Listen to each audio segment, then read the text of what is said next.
Hi there. In this tutorial we're going to have a look at the topic of leadership for the A-level syllabus.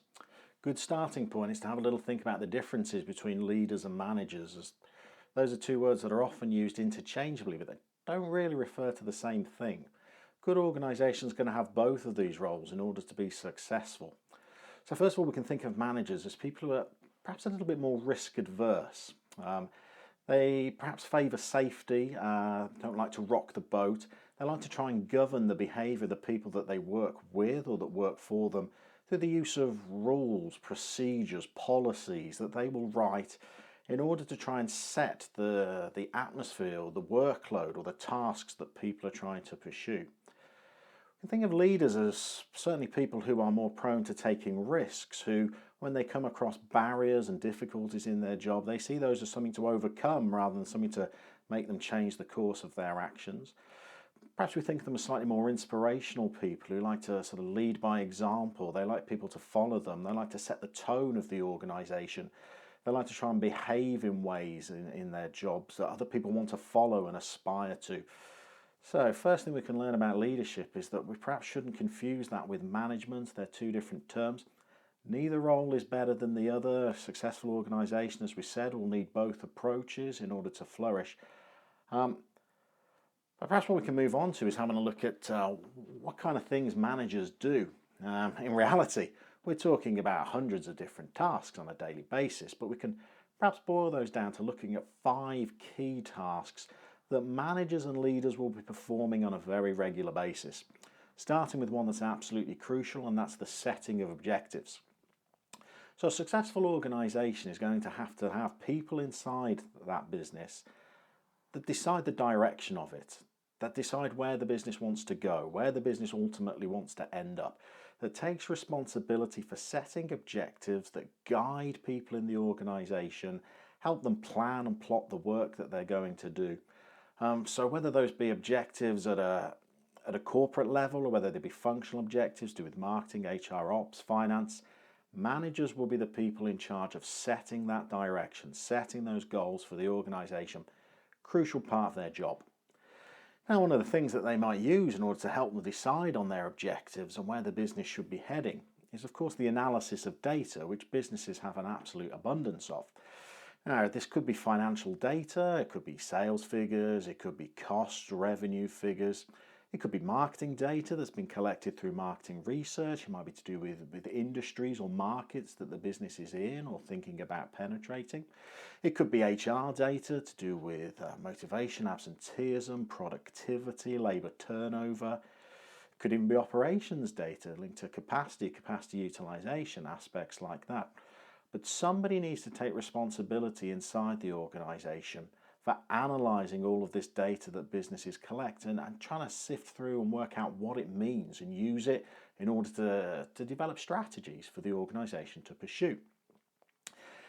Now, we mentioned that leadership and management are not necessarily the same thing, but somebody inside this organisation needs to make decisions. They need to lead. And these next two kind of tasks of management are very kind of interlinked. Businesses need people who lead, people who put themselves forward, who are accountable, people who decide the direction of the business and where it's going in, and make decisions. You know, our fourth area where managers and leaderships perform tasks is in decision making. Without decision making, organisations would be a little bit directionless. You might have employees often sort of taking the business, dragging the business in different directions. So managers and leaders, people at the more senior positions in the organisation, need to make decisions to set the direction that the business is heading in order to provide some kind of coherence, some kind of, some strategy. Now, hopefully these decisions will be good ones, but businesses are at the mercy of the internal and the external environment. What might have been a good decision a month, 6 months, a year ago might need reviewing, changing, tweaking, or perhaps even scrapping and a new direction being pursued. So our final key task that managers and leaders fulfill is that of reviewing strategies. Perhaps going back and looking at what decisions have been made, the objectives that have been set, reviewing the business's progress against those objectives, working out whether those objectives are still relevant, working out how close the business is to perhaps achieving the objectives that they may have set, and reviewing whether strategies might need to be changed or altered, or new strategies developed and implemented in order for the business to get to where it wants to be. So that's the second thing we looked at there, is what managers actually do. Perhaps a more in-depth topic is to have a look at the different styles that people might adopt when they're doing those jobs. Now, a good place to start here is with a theory by a chap called Douglas McGregor, who did some work in America in the 1960s, went into lots of American businesses, was looking at the different ways that people perform their roles, the different kind of approaches that they take to their managerial or their leadership positions. And McGregor decided to break managers down into two different distinct categories that he saw present in many of the businesses that he went in and observed.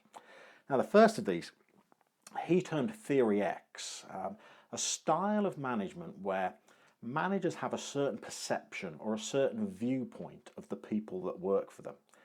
And that viewpoint's a little bit disparaging, truth be told. Theory X managers see workers as inherently lazy people. People who are in employment just for money, people who don't seek responsibility, in fact people who shirk responsibility, people who really need to be directed, guided, given very clear guidance and instructions, otherwise the business will derive very little work from these people. So McGregor termed this Theory X, this kind of viewpoint, this perception, that if you want to get work out of people, you need to adopt a management style that's perhaps quite authoritarian, very, very big on giving direction and instructions, born out of a fundamental mistrust for the people that work for you. To contrast this, McGregor came up with another approach that he observed. He termed it Theory Y. Now, Theory Y are managers that approach their positions almost from the polar opposite of Theory X. They believe in workers. They believe that employees seek responsibility, that they're motivated by responsibility, that some kind of accountability will bring the best out of workers, will make them more productive, will motivate them to a greater extent. And rather than trying to coerce the work of your employees, rather than trying to script everything, the Theory Y approach, managers really trying to get the best out of the people that work for them by giving them some autonomy, by giving them some decision-making power, and believing that that is the best way in order to make them more productive employees. So we've got two really distinct approaches there. Theory X, which is all about coercion. Theory Y, which is more about trust, empowerment, and giving workers some kind of accountability and authority to make decisions themselves. Now, we've also got four other different classifications of leadership that might be useful for our essays, might be useful for our exam answers.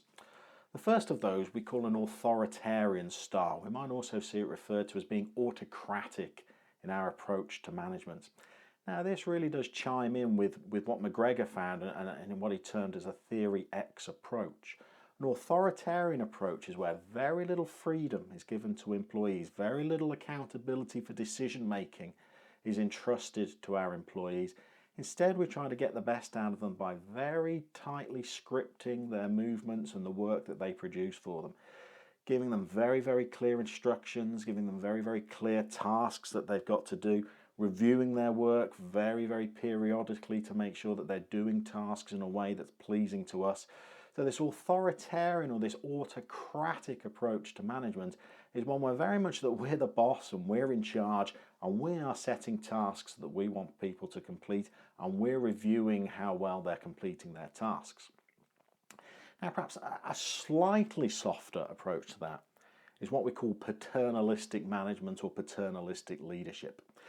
Now, with paternalistic leadership, the manager in charge is still deciding what the best course of action is. They are making the decisions. They're deciding what direction that the business, the project, the scheme is going to be heading in. But they like communication with their employees. They may take time to communicate the ideas that they've come up with, explain to their employees why they think this is the best course of action, why they think it's the right strategy to be pursuing. But crucially, it's still the manager, the head of that organization, that is making the decisions and is devising the strategy. But the difference between that and an authoritarian approach is they might take more time to engage in some dialogue with their employees where they explain these decisions to them. Almost like it's called paternalistic because it's almost like a parent would use with a child. They will still make the decisions, but they will take the time to communicate with their child and explain to them why this decision has been made. Now, if we go down to our third different approach there, we've got a democratic approach to management and leadership. Now, this is certainly one where we start involving the employees a little bit more in decision making. Democrats like two-way communication. They like to involve their team in the decision-making process. They may start to empower them to start making some decisions themselves, but there's certainly going to be some kind of two-way communication to find out the thoughts, the opinions, the values of employees before managers go away and make decisions. So you can certainly see this one as perhaps moving more towards McGregor's Theory Y approach, where there's more trust, more empowerment, more communication with employees, and there's more people sort of getting around a table and hashing out decisions before managers might go away and make their final calls. Now, perhaps the most extreme example of management and leadership that we have up here is what we call laissez-faire leadership. Now, this really is a style where managers take more of a backseat role. It links to the Blake Mouton grid, which we'll have a look at in a future tutorial. But with a laissez-faire approach, managers are really devolving an awful lot of power and autonomy to the workers. With this style, managers themselves are actually taking the backseat role. They're saying to their employees, you know best. You're out there at the coalface. You're dealing with situations on a day-to-day basis. I'm going to trust you. I'm going to empower you to make decisions yourself. And I will just sort of maintain perhaps an overseeing role, but I won't be micromanaging your work. I won't be making any decisions on your behalf. I'll just be back here watching you whilst you're out there making things happen. Sometimes it's associated with a bit of a negative managerial style. Some employees may be perhaps a little bit upset, a little bit despondent, a little bit unhappy that they feel that their manager, their boss, the person who's meant to be overseeing them, is taking such a backseat role in the leadership of the organisation. There's a chance others may see it as motivational, that they're given their head and they're allowed to sort of go out there and make their own decisions. But laissez-faire is sometimes criticised as being perhaps an almost lazy style where managers are just crossing their fingers, doing as little work as possible.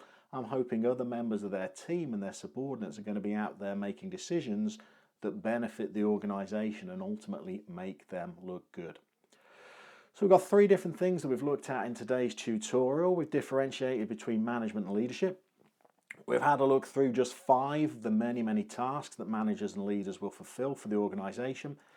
And then we've had a look at some of our different strategies or our different theories about management styles that people may adopt there. We've got McGregor's Theory X and Theory Y, 2 polar opposite approaches. And then we've got authoritarian or autocratic leaders. We've got paternalistic, who perhaps fulfill a more parental role in the organisation. We've got democratic approaches who like to involve more people in the decision-making process, making it more of a two-way decision-making process. And then we've got laissez-faire, which is really feet up on the desk, light that cigar, pour yourself a martini, and hope that the people that work for you are out there making decisions that make you look like a star. So we'll see you in the next tutorial. Thanks for stopping by today. See you soon. Bye-bye.